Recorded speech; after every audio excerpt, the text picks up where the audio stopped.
Hey everybody, how's it going? Welcome back to Off-Road Independence. Today we're going to talk about the lights that I just installed.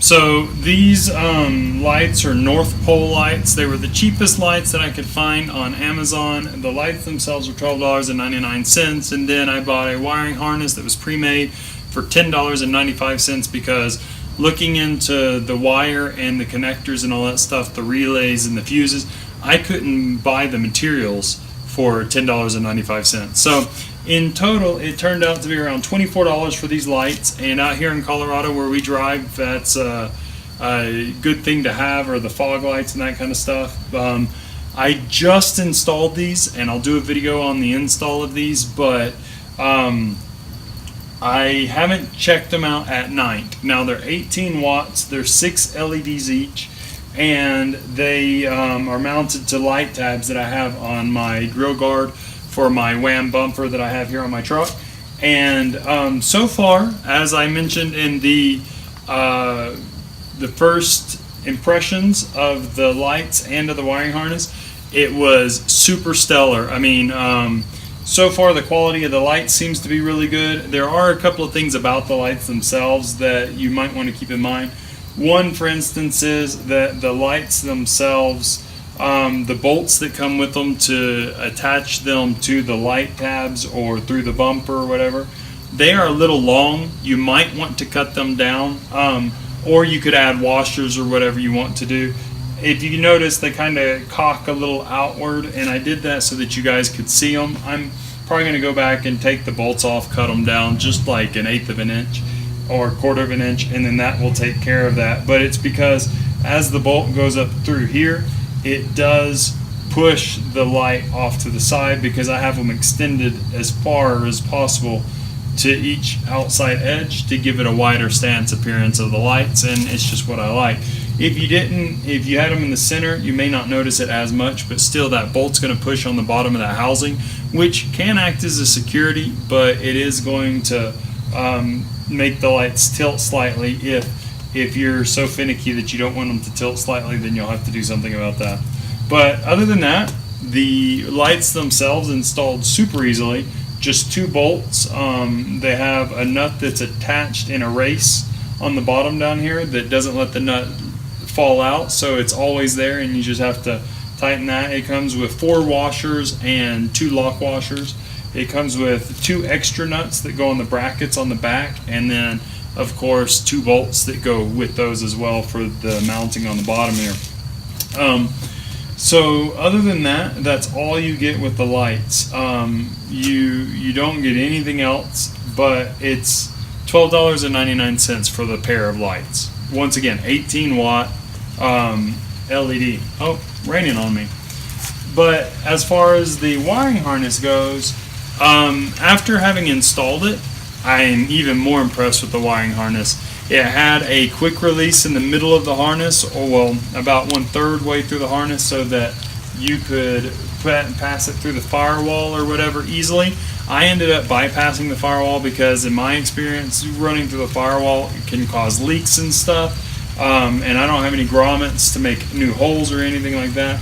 And the factory grommet was so tight that I didn't want to damage possibly tearing it and then making it leak when I go through water crossings and things. So what I did is I went through the inner fender well, and then I went through the door jamb, and since the wiring harness has a pretty thick and resilient, seemingly so, I mean it's brand new, I haven't done any mileage on it, but seemingly so, sheath on it, I felt safe enough to run it through and just let the door jamb shut on it against the rubber seal. And usually in my experience that has sealed really well. I haven't had any issues with water leakage coming through that. And I sealed it, I ran it above the top hinge so that it would come up higher rather than lower, trying to avoid contact with the water if I do water crossings or when I do water crossings and that kind of stuff. But the only thing I can say really that I was a little disappointed in with the wiring harness was that on the power and negative terminals for the battery, the terminal attachments right there, the little I forgot what they're called, ring, you know, donut connectors, eyelet connectors, eyelets. They are very, very thin, like super, super thin. I wonder if with time they won't vibrate and break off, but they do come with eyelets for you to connect to the power and negative terminals. The relays and the fuse seem to be a decent quality housing and that kind of stuff. And the one thing I really can say about this housing or this wiring harness was that it was made for 2 lights, so the connections, the joints or pigtails that come off for 1 light off of the main harness were silicone and heat shrunk, and they were tight. They were very, very good. The connectors they give you are a little flimsy, but they do lock in together, and you cannot get them back apart once you put them together. So that's a really good deal. And then on top of that, the little switch they give you, even though it's slightly, it has a solid click to it, but it's slightly cheap feeling. It is a light up switch, so when it's on, it's lit, and when it's off, it's of course unlit. And I mean, it actually connecting all this stuff took me like 10 minutes. It was trying to route it all that took me longer. And another thing that's great about this wiring harness so far is that it comes with tons of extra wire. If you're going to run something to the trunk of your, like the rear bumper for a reverse, if it's a mid-size, maybe if it's full-size, you're probably going to have plenty of wiring for it. I mean, I have like, all totaled, I have like 3 or 4 feet wound up and cable tied or zip tied to the grill and the core support to keep it from flopping down and hanging around. So there's lots of wire on these pigtails that come to the lights. There's plenty of space to be able to, or plenty of wire to be able to move your fuse block and your relay somewhere conveniently out of the way for what you've got. It comes with 3 extra fuses, so yeah. After having installed it, it was super simple. It was super convenient, and I think it's a great option for $10.95 shipped to your home. Can't beat that. So hope this kind of gives you a better overview of what I think of this, these lights and this wiring harness. Once again, lights, wiring harness shipped to my house were $24 through Amazon, and I got them in 2 days. So that wasn't bad because they're a Prime item, and I have Amazon Prime. So keep that in mind. You don't need to buy anything to do this other than having a few zip ties around. It came with all the connectors you'll need. Oh, I did have to provide my own self-tapping screw for the relay, but other than that, yeah, everything's here. You don't have to go out and buy anything unless you have to extend the wire or something, and that's not their fault. That'd be due to your application.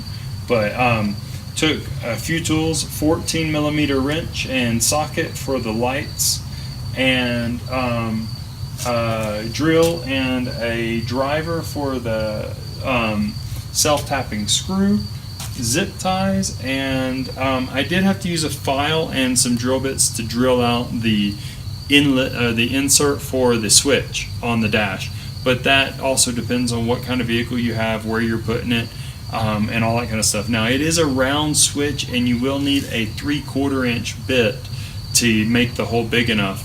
I didn't have a 3/4 inch, I had a 1/2 inch, so I did it with a 1/2 inch, and then I went back and used a hand file and augured it out. Now, it does have a little border around it, so if you mess up a little bit, you can hide it, but it's not a big border around the switch. So try to get as precise as you can, and that's it. So yeah, pretty good deal. I'm really stoked on this. I hope that it works for a long time, especially for 24 bucks. If it does, I'll be putting them on other vehicles and things like that in the future, and we'll see how they go. So I hope this was beneficial for you guys. Hope that you guys find it interesting. Don't forget to check below the links for the Amazon products that I'm featuring here. If you buy through those, it is an affiliate link, so that means that I get a small, very small portion of what you buy. That helps Off-Road Independence and myself out to keep these videos going and everything. And also, please don't forget to comment, like, share, and subscribe. Beside the subscription button, hit that bell, and also make sure you check out the Patreon page. If you become a Patreon member, it would really, really help us out. And I've got some giveaways in the pipeline once I get enough income through Patreon, or I get enough members. So I hope to see you guys in the next episode, and thanks for stopping by. Bye.